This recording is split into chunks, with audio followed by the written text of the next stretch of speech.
Okay, so today we're just going to do a short interview about Gore Park Outreach. We're doing collaboration with your organization to sell some candygrams to fundraise. So we'd just like to learn a little bit more. So we'll ask a couple questions. Sure. The first one is, who are you? Okay, my name is Jeffrey Ng. I'm a full-time volunteer. I was in the corporate world for 30 years.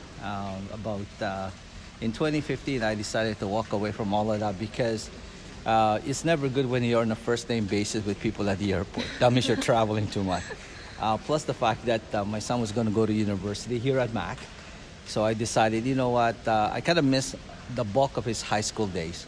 So I decided to step back and decided, you know what, I'm just going to look for something simple, something that I'm going to be home every night instead of me going in different places. So for the first month, I decided I want to do some volunteer work. Mm-hmm. That 1 month turned into 2, into 3, and now 9 years later, I'm still a volunteer. It's a very humbling and rewarding experience because you have the ability to, hopefully change some people's lives. So that's kind of the short story of it. That's amazing. Our next question is just asking a little bit more about Gore Park Outreach and how that all started.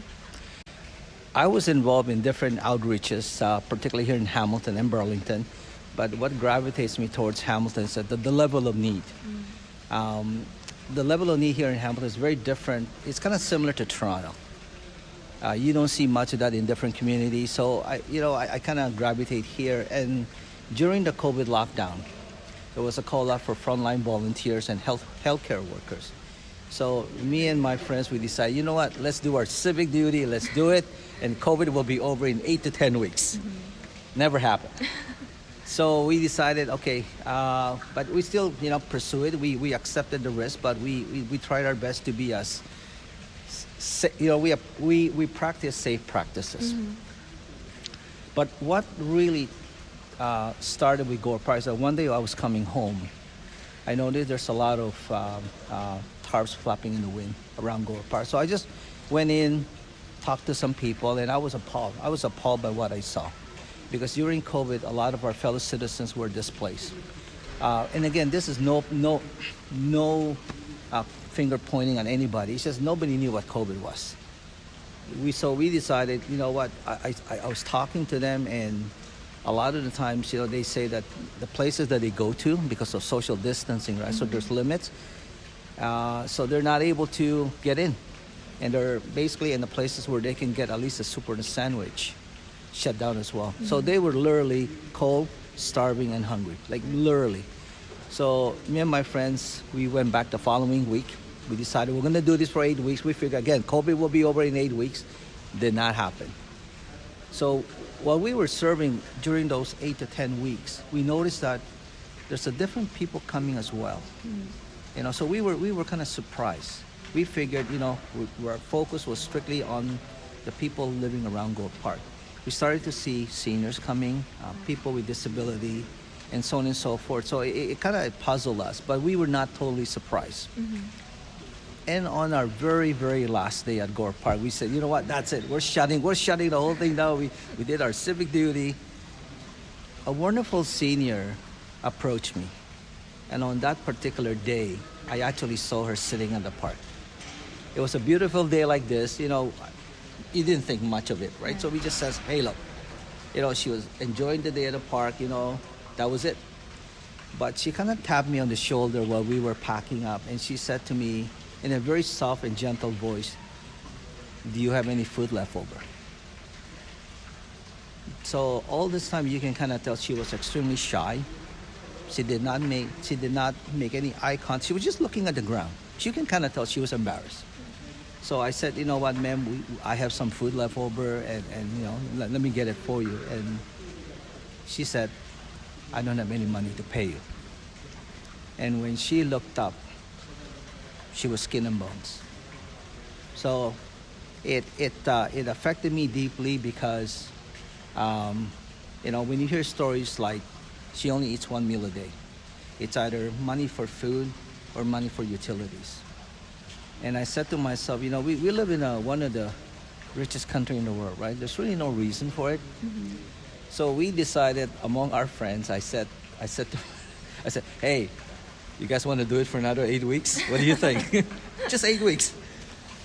So we continued, and 3 years later, it'll be our third anniversary this Saturday. From a humble beginning of 6 volunteers serving 35 homeless people. This past Saturday, we have 140 volunteers, and we serve 840 people from all walks of life. Again, going back 3 years ago, our focus was just the homeless. Today, 80% of the people we serve falls under the category of seniors, people with disability, family with kids, refugees, and we started to see post-secondary students from Mohawk and MacMaster lining up for help. And the other 20% are people living in shelters, and the other component of that are people really homeless. So as you can tell, we kind of switched from 100% homeless to almost a small percentage because there's just so much need. To ask more about how you think Gore Park Outreach is addressing the broader health equity issues in Hamilton. You know what, we like to think, for me, we look at food, right? Food should never be used as a weapon. Right. I like to think that we provide healthy food, and we would like to think that healthy food is the basis of good health. But also I think mental health is important, right? I like to think we provide a little bit of kindness and hope to a lot of people, which kind of lift their spirits, right? And you hear about when people are sad, their health tends to go different ways. So I like to think that by providing them with healthy food and at the same time making them feel welcome and being loved and knowing that there's people out there that cares, hopefully that will lift their spirits as well. So hopefully that will, improve their overall health and well-being. Right. Yeah. Right. Well, you guys just kind of target, I guess food insecurity that also has other indirect effects, like you said, on mental health, on dignity. Yes. And those are things I think that your organization really values, which is really important. Yeah, we do. And you know what? Our philosophy at Gore Park is we always serve with kindness, compassion, and without judgment. Right. And that's why on Saturday we don't check your ID, we don't check what kind of car or what kind of clothes you're wearing. All we ask, they're our guests, because it's kind of like us throwing a street party, and guests come and we invite them in. And all we ask is just line up and be courteous to your fellow guests, and we will help you to the best of our ability. Yeah. I wanted to ask if you faced any kind of resistance or skepticism from any community partners or any stakeholders, and if so, how you've kind of dealt with that. We have so far been very fortunate, right? We have a lot of support from different levels of the community. We did, somebody did came to us one time, this is going back over 2 years ago, suggesting that we are promoting homelessness in the downtown core, homelessness and chaos. And I explained to this person, I said, you know what, they were already here. We're actually just helping them. So the statement was a little unfair.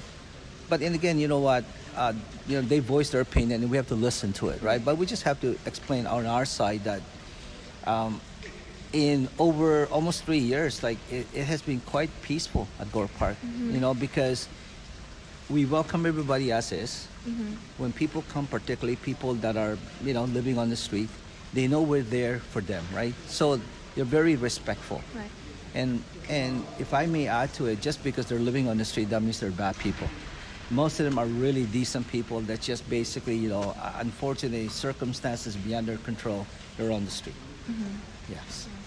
Yeah, unfortunately, there's a lot of stigma surrounding homelessness and food insecurity. So it's great that you're kind of addressing that with your, mentality of these people are not clients, but they're guests at a street party. Absolutely. So that's awesome to hear.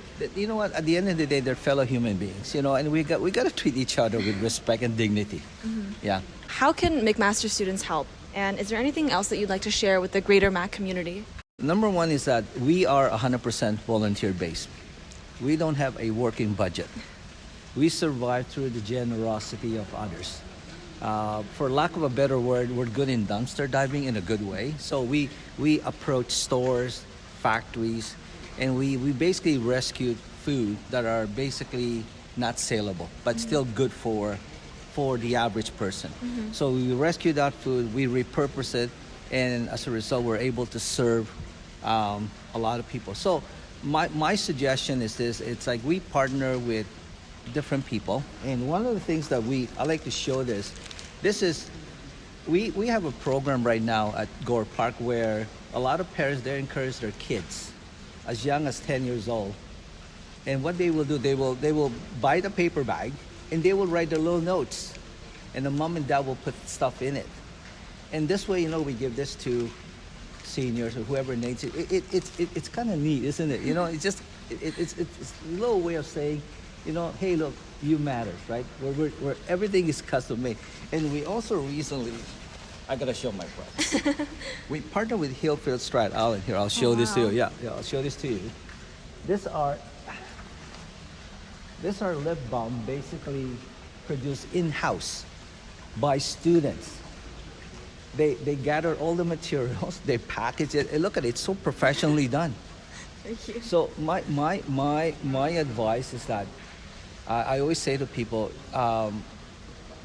even if you can just do a little bit, just a little bit, even like a card, right? Because every little bit, if you add the whole thing together, it's huge. It makes an impact. I bring this and I show this to people because this is done by 10-year-olds. It's amazing, and particularly when we give this to seniors, they are so happy.